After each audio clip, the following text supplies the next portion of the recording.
Vamos de lleno a nuestra mesa de análisis. Por ello le doy la bienvenida a Juvenal Becerra Orozco, presidente de la Unión Nacional de Empresarios de Farmacias UNEFARM. ¿Qué tal, Juvenal? ¿Cómo estás? Me da mucho gusto saludarte. Alberto, ¿qué tal? Buenas tardes, un saludo a tu auditorio. Aquí son varios puntos, Juvenal. No hay medicamentos y entonces la gente tiene que ir a las farmacias a comprarlos. Pero el incremento de los medicamentos es brutal. Platícanos cómo están ahorita los precios, porque cada que va uno a la farmacia resulta que el medicamento ya está reetiquetado y cuesta más caro, y todo en detrimento de la economía familiar. Sí, mira, Alberto, te comento que efectivamente, pues este tema de pandemia realmente llevó a que hubiera este incremento, y más sobre todo con este tema de que hay algunos desabastos intermitentes de algunos productos, y que también tiene que ver muchísimo con que las sales o las APIs con las que se hacen los medicamentos aquí en México pues vienen de la India, de China. Entonces este tema es lo que hace que haya algún desabasto intermitente en el mercado, y por ende también que suban los precios. Lo que te quiero comentar, lo que hacemos nosotros como UNEFAR con la farmacia independiente a nivel país, es que nos ponemos de acuerdo con los laboratorios y también con los distribuidores para tener el medicamento en tiempo y forma y tratar de no negarle a los pacientes, porque efectivamente fue mucha la demanda de productos y al final, bueno, sí teníamos intermitencias de desabastos justo por este tema, ¿no? La pandemia nos agarró un poquito medio mal parados, porque no sabes exactamente cuánto es la gente que se va a contagiar, pero bueno, hacemos esta dinámica cada semana con los laboratorios y con la distribución para tener el medicamento a tiempo y forma en cada farmacia a nivel país, Alberto. Aquí la situación, Juvenal, está de que mucha gente que es derechohabiente del ISSSTE, del Seguro Social, pues bueno, iba a su consulta familiar y el médico les recetaba. Y ahora tienen que ir a la farmacia, y entonces fue uno de los argumentos del gobierno de decir es que las farmacias se están haciendo millonarias a costa de los medicamentos de los mexicanos, pero no les queda de otra, y entonces ustedes tienen que hacer esas maniobras pues para tratar de impactar lo menos posible a la población.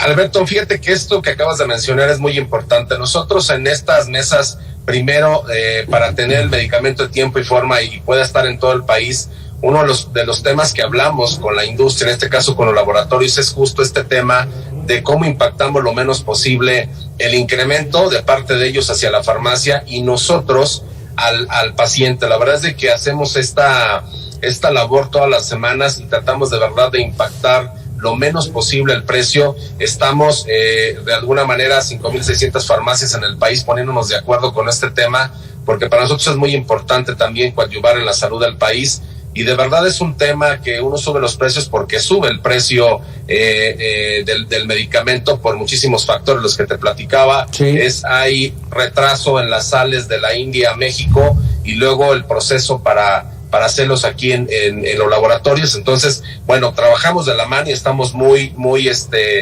puntuales dándole seguimiento para que sea lo menos que se impacte el bolsillo de los mexicanos. Permíteme, Juvenal, vamos a darle la bienvenida a Rafael Gual, director general de la Cámara Nacional de la Industria Farmacéutica, la Canifarma. ¿Qué tal, Rafael? Gracias por estar con nosotros.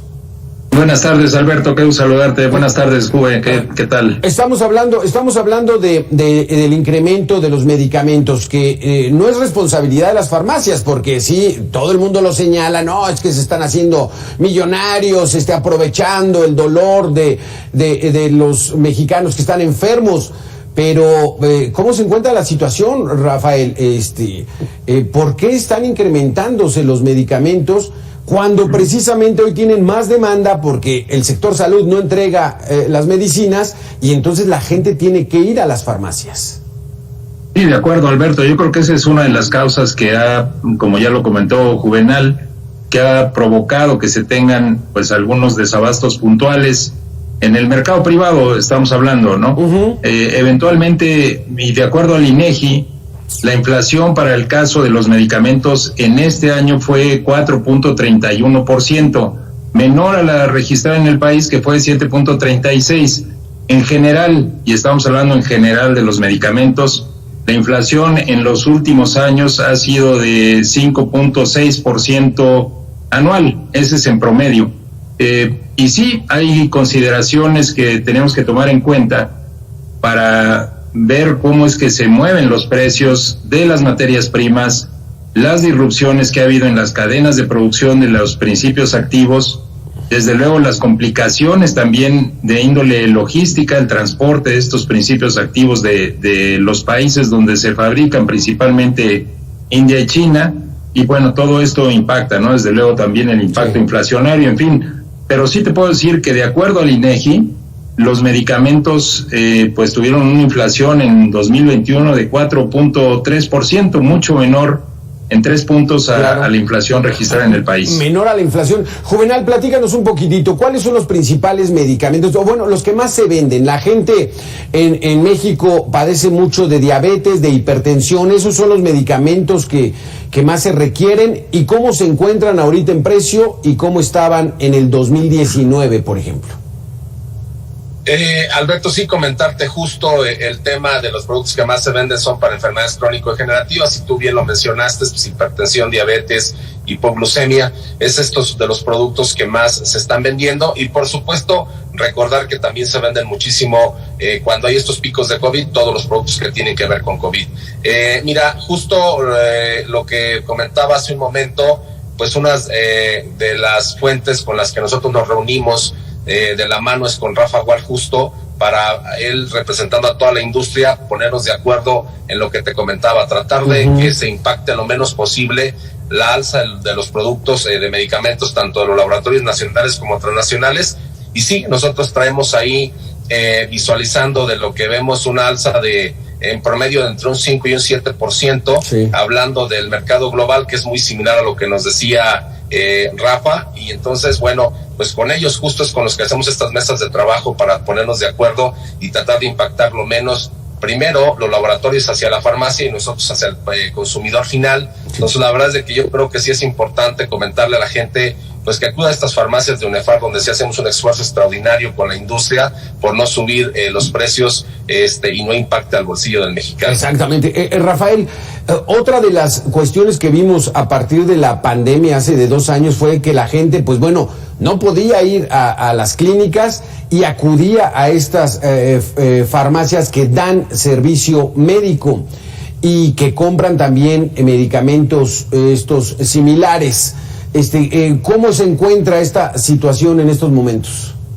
No, mira, desde hace ya varios años, Alberto, los medicamentos que se venden en el mercado privado y en el sector público tienen que cumplir con pruebas de bioequivalencia. O sea, ya no hay similares, son todos productos genéricos intercambiables.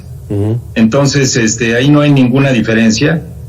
Yo te puedo decir que la industria farmacéutica establecida en México, por suerte, es la más importante de América Latina, y pues estamos en esa condición, como ya lo mencionaba Juve, de tratar de evitar que haya faltantes, ¿no? Cuando se reporta este tipo de cosas, inmediatamente tratamos de hablar con el laboratorio para ver qué situación es la que está pasando y ver si podemos inclusive agilizar con la COFEPRIS algunos de los trámites para permitir la importación de algún principio activo o del propio medicamento, si es que se trata de un medicamento importado. Juvenal, platicabas del asunto del COVID. Cuando uno sale positivo, entonces el médico le receta todo un cóctel ahí de medicamentos. ¿Cuáles son estos que se venden y más o menos cuánto le cuesta a una persona que tiene que comprar este tratamiento de medicamentos para combatir el COVID-19?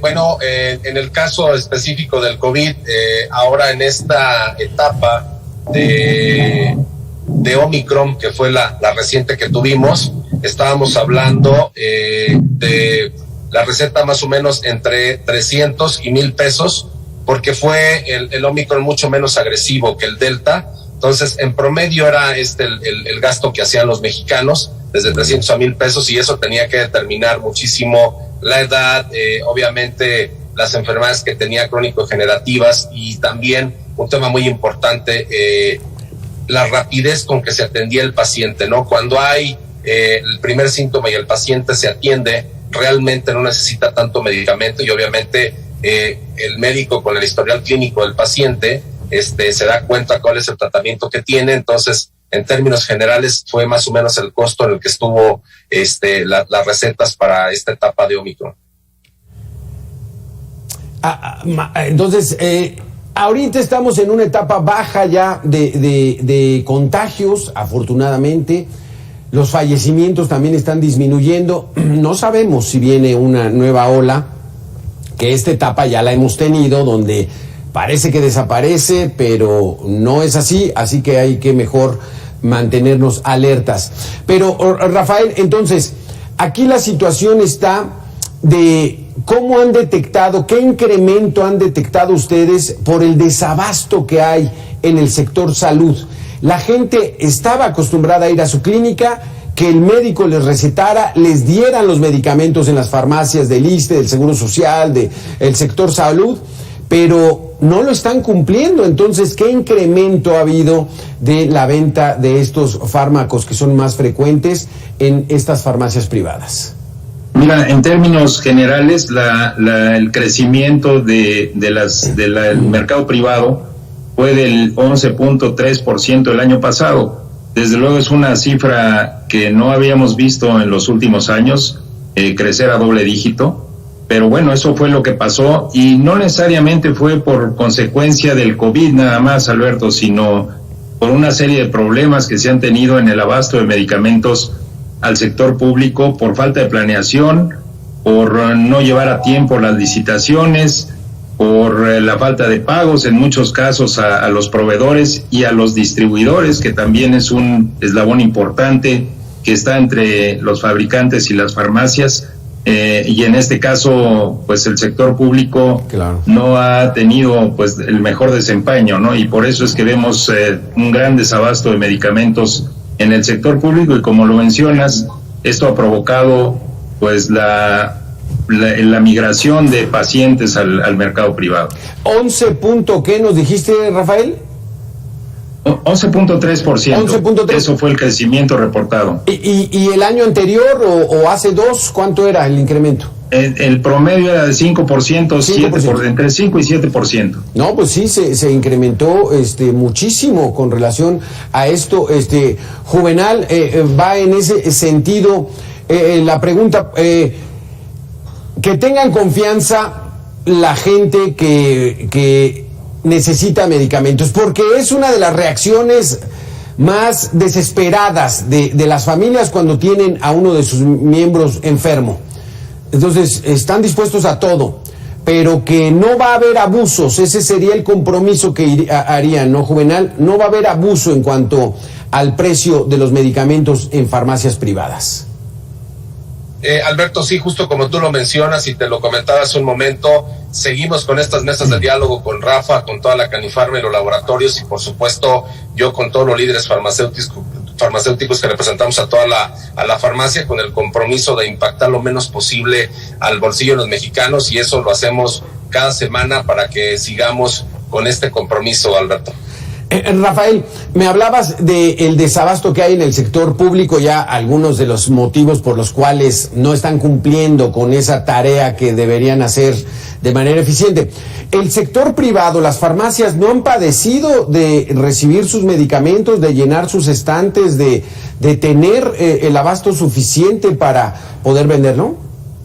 Yo te diría que en términos generales no, o sea, puede haber algún desabasto puntual provocado por una sobredemanda que no se tenía considerada, por las razones que ya hemos explicado, ¿no? Por una migración de pacientes del mercado del sector público al mercado del sector privado, por problemas en la cadena logística, en la fabricación de principios activos, en fin. Sí.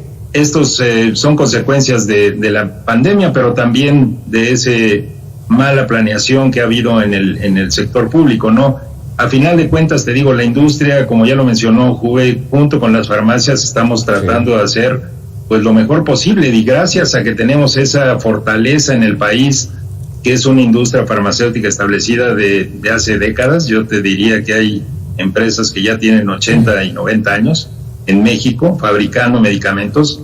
y es un esfuerzo de productividad, de buscar las mejores condiciones de abasto de principios activos y buscar tener los medicamentos que se requieren. A final de cuentas, lo que nos mueve tanto a las farmacias como a la industria farmacéutica es atender a los pacientes. Los pacientes son el centro de las decisiones de la industria y de las farmacias. Rafael, ¿cómo hacen ustedes el cálculo para determinar cuánto stock, cuánto archivo de, no sé, cómo le llamarán a los medicamentos para que tengan ustedes en la venta? Pensando que el gobierno pueda ya tener solución de abastecer en las clínicas de sector salud, o ven ustedes para largo y mejor abastecerse bien para no quedarse sin medicamentos y venderle a los pacientes. Mira, gracias por la pregunta, Alberto. Es una cuestión muy interesante. O sea, los medicamentos tienen una caducidad. No puedes fabricar medicamentos si no tienes un contrato o una demanda estimada que sabes que se va a desplazar ese medicamento. De ahí que se puedan dar desabastos coyunturales, porque no existe un mercado spot de medicamentos donde puedas tener los medicamentos que quieres al día siguiente. Simplemente, si la demanda que se tiene en el mercado privado es de 2 millones de piezas, tú vas a fabricar 2 millones de piezas, no vas a fabricar 3 millones a ver si se venden. Eso no existe. Y eso es lo que ha pasado en el sector público, ¿no? Que no se ha tenido esa planeación. Para fabricar un medicamento se toma de 3 a 4 meses.